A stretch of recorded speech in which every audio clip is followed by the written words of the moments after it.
Hello everyone, welcome back. मैं Joginder Kumar. In this video, we detail about the binomial nomenclature given by the Carlos Linnaeus. That's important for PMT purpose because in the last year many times question asked from this topic. So we detail here the first of all that's a binomial nomenclature that's been for plant. The ICBN. Initially, the ICBN that's the international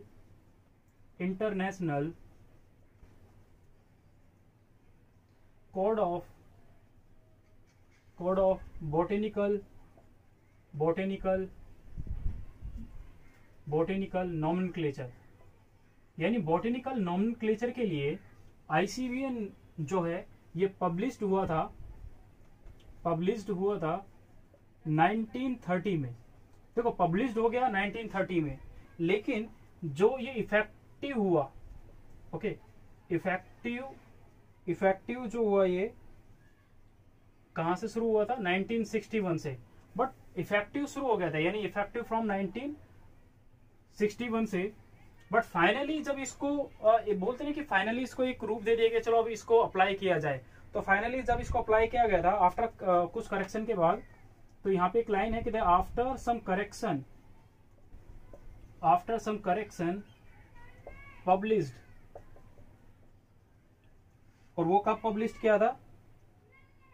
that is 1978. बस ये था. तो ICBN ने कुछ rule निकाले, वो publish किए गए थे सन 1930 में, बट वो इतने इफेक्टिव थे नहीं. तो सन 1961 तक तो वो थोड़े चलते रहे कि भाई, क्योंकि अलग अलग साइंटिस्ट जो है वो अपनी बातें बोलते रहते कि भाई ये वाली चीज करेक्ट है, ये नहीं है, तो उन्होंने माना नहीं. एंड फाइनली आईसीबीएन ने क्या सोचा कि आफ्टर सम करेक्शन उसको क्या कर दिया, पब्लिश कर दिया सन 1978 में.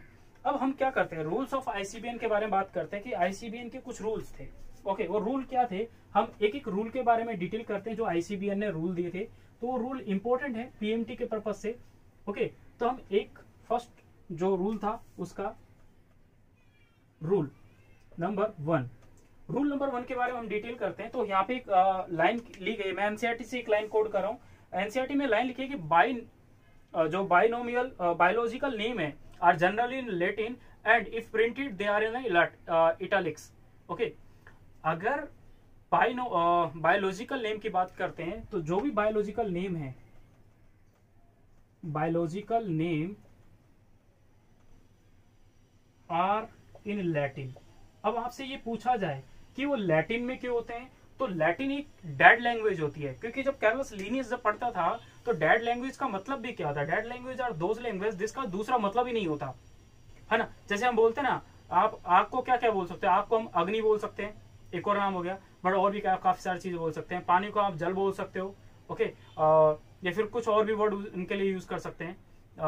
जल हो गया, पानी हो गया, तो ये अलग अलग हम चीज यूज करते हैं. तो हम कहते हैं biological name are in Latin. Latin में क्या होता है, किसी भी एक वर्ड का एक ही मतलब होता है, कोई भी वर्ड होगा उसका एक ही मतलब होता है. जैसे मान लो मैंने बोल दिया किसी प्लांट्स का साइंटिफिक नेम बोल दिया लाइक एज क्रोटोलेरिया जूनसिया. इसका एक सिंपल वर्ड है कि क्रोटोलेरिया का कोई दूसरा मतलब मिलेगा ही नहीं आपको. ओके, तो क्रोटोलेरिया जूनसिया दैट इज सनहैम प्लांट है जिसका आपको एग्जांपल ले रहे हैं. मैंजीफीरा इंडिका आपको एक ही वर्ड मिलेगा, मैंगो के बारे में मिलेगा, कोई दूसरा नाम मिलेगा ही नहीं आपको. तो उसी टाइप से biological name are in Latin. क्यों लैटिन में थे, क्योंकि एक डेड लैंग्वेज होती है. इस चीज के बारे में आपको याद रखना है कि एक डेड लैंग्वेज है जिसका कोई दूसरा पर्यायवाची नहीं होता. ओके, जिसका कोई एडजेक्टिव नहीं होता कोई दूसरा, इसलिए इसको यूज करते हैं. If they are printed and printed, अगर इनको प्रिंट किया जाता है, printed, then they are in italics. अगर उनको प्रिंट किया जा रहा है तो इटैलिक्स फॉर्म में होंगी. ठीक है, तो दो चीज याद रखनी है. अगर कोई भी चीज कहीं लिखी हुई है तो वो चीज क्या है, वो लैटिन में होगा. दूसरा, उनका अगर उनको प्रिंट कराते हैं तो उनकी वो लैंग्वेज कौन सी होगी, फिर इटैलिक्स लैंग्वेज कहलाती है. पहली चीज तो ये इन्होंने अपने लाइन में क्लेरिफाई किया था, जिसके बारे में इन साइंटिस्टों ने इसके बारे में कहा है.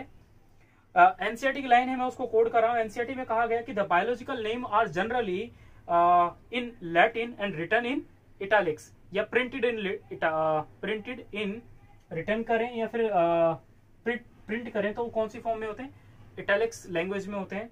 उसकी लाइन को कंप्लीट कर रहा हूं. दे आर लैटिनाइज्ड और drive from Latin irrespective of their origin, यानी उसके ओरिजिन में वो लैटिन ही होती है. अगर आप इटैलिक्स में कोई भी चीज लिखी हो तो जनरली उसका जो ओरिजिन होगा वो क्या होगा, लैटिन होगा। सेकंड यहाँ पे एक वर्ड है कि जो इसका आपने नेम पढ़ा, जैसे मैं यहाँ पे इटैलिक्स के बारे में एक वर्ड यूज कर रहे हैं।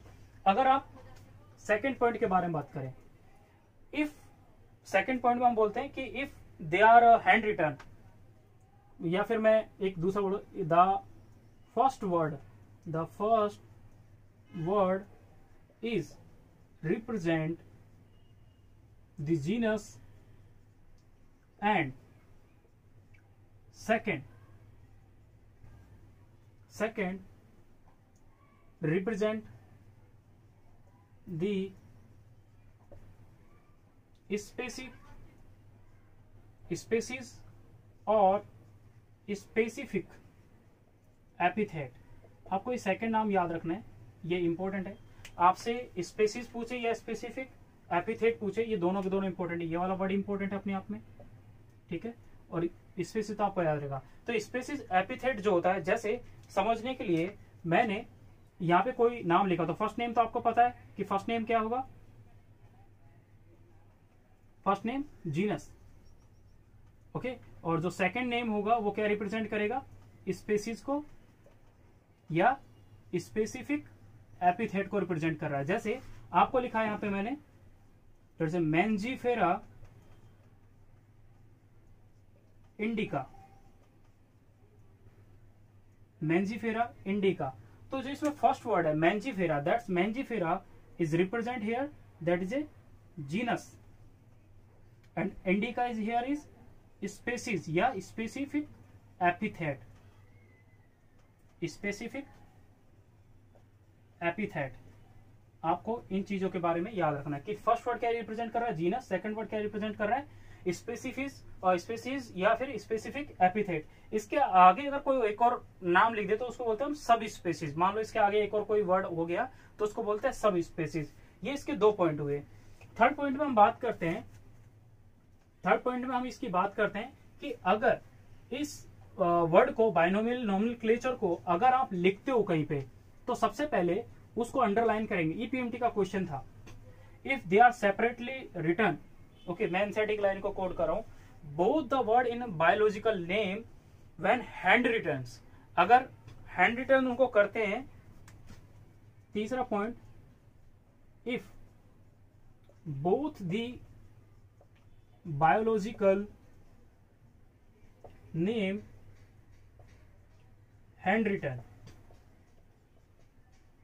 अगर उनको हैंड रिटर्न होते हैं तो that is both are separately underline, उनको अलग अलग अंडरलाइन करेंगे। जैसे क्या मैंने यहां पे लिखा, जैसे मैंने एग्जांपल के लिए आपको मैंने यहां पे लिखा सोलेनम टूबरसम, मैंने ये लिख दिया, ठीक है।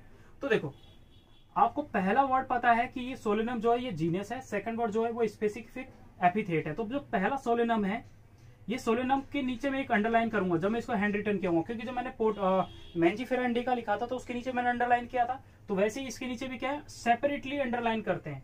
ये वर्ड याद रखना, पीएमटी में यही कंफ्यूजिंग था, जो क्वेश्चन आया था कि बच्चों को यही याद नहीं था सेपरेटली करते हैं या फिर एक साथ में कर देते हैं ऐसे। तो इन दोनों को अलग अलग क्या किया जाता है, अंडरलाइन किया जाता है सेपरेटली, यानी सेपरेट करके दोनों को अलग अलग ही अंडरलाइन किया जा रहा है, एक साथ में अंडरलाइन नहीं किया जा रहा, ऐसे नहीं किया जाता, सेपरेटली इनको अंडरलाइन किया जाता। तो इसका ये थर्ड पॉइंट था। फोर्थ पॉइंट की हम बात करते हैं, फोर्थ पॉइंट की हम बात करते हैं कि जो इसका फर्स्ट वर्ड है वही आपको जो जीनस को रिप्रेजेंट करेगा और क्या इसको रिप्रेजेंट करेगा, स्पेसिफिक एपिथेट को। तो हम बोलते हैं कि इन दी, जो आपका पास ये बायोलॉजिकल नेम जिसको हम साइंटिफिक नेम भी बोलते हैं, जो ये बायोलॉजिकल नेम है, in the biological name the first word is in capital. पहला वर्ड किस में होना चाहिए, कैपिटल वर्ड्स में होना चाहिए, एंड सेकंड इन स्मॉल। जैसे क्या यहां पे मैंने एक एग्जांपल लिया, ये पोटैटो होता है, आपको पता होना चाहिए, ये पोटैटो का नाम है, सोलेनम टूबरसम। या फिर जैसे एक एग्जांपल मैं यहाँ पे लेता हूं, glycine max, that is your soybean. Okay, तो यहाँ पे देखो ये जो पहला वर्ड है, इसका जो फर्स्ट वर्ड ये वाला, वो फर्स्ट अल्फाबेट है, वो किस में लिया है मैंने, कैपिटल में लिया है। और सेकंड का जो होता है वो हमेशा किस में होना चाहिए, स्मॉल में होना चाहिए। देखो मैंने यहाँ पे टी लिखा, मैंजीफेरा में मैंने आई स्मॉल लिखा था। तो ये जो वर्ड है ये क्या है, छोटा है। तो फर्स्ट वर्ड तो कैपिटल में लिखना चाहिए और सेकंड जो स्पेसिफिक एपिथेट होगा उसका किस में होना चाहिए, वो स्मॉल में होना चाहिए। इसके बाद के जितने भी होंगे सबके सब क्या होगा, स्मॉल में होता है। तो इस चीज को आप याद रखें।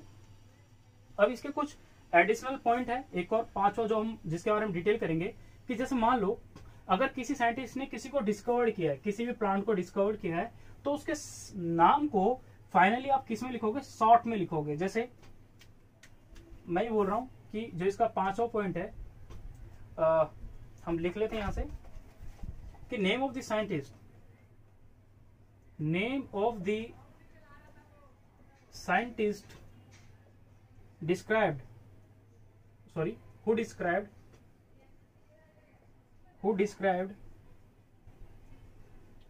name of organism is also written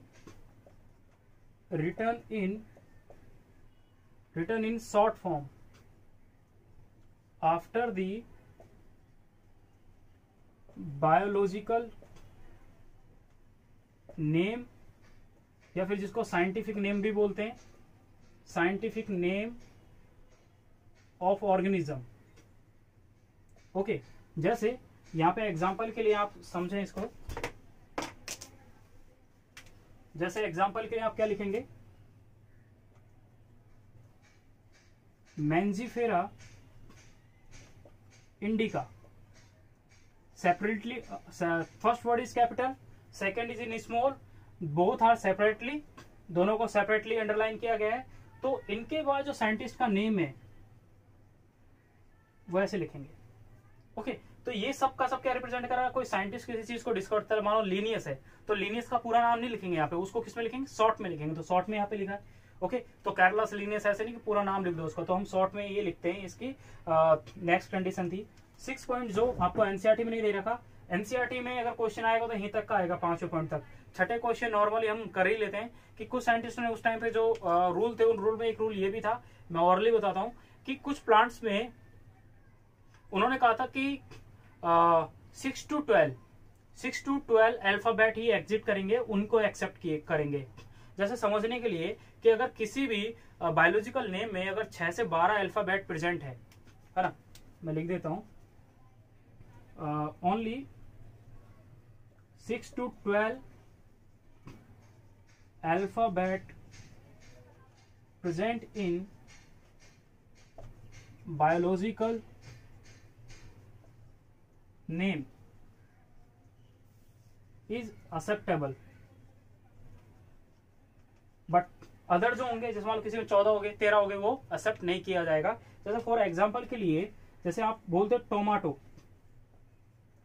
tomato, लेकिन अलग अलग में होना चाहिए। इसमें 12 हो, इसमें भी 12 हो, कोई दिक्कत नहीं है। इसमें 6 हो, इसमें 10 हो, कोई दिक्कत नहीं है। लेकिन इसमें ही अकेले में ही अगर 14 है, अकेले में ही 14 वर्ड अल्फाबेट है, तो हम इसको नहीं लेंगे, इसको बायोलॉजिकल नॉमेनक्लेचर में नहीं रखा जाता। जैसे टोमेटो को हम नाम रखते हैं लाइकोपर्सिकम स्कुलेंटम, ये इसका साइंटिफिक नेम है। तो इसमें आप देखेंगे कि इसके अंदर जो है वो 12 अल्फाबेट है और इसके अंदर जो है वो 10 अल्फाबेट है, तो ये एक्सेप्टेबल है। बट लेकिन जैसे एक जो आप रिक्सिया पढ़ते हो, रिक्सिया जो प्लांट है, ओके, रिक्सिया जो आपका ब्रायोफाइटा का एग्जांपल है, तो इसका अगर हम नाम पढ़ते हैं तो इसका नाम होता है पठान कैथेंसिस।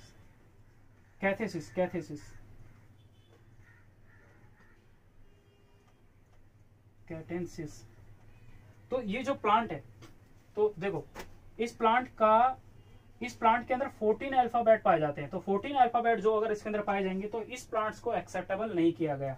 ओके, लेकिन ऊपर वाले को एक्सेप्ट कर लिया गया क्योंकि उसके अंदर हर के अंदर अलग अलग है। तो 2, 4, 6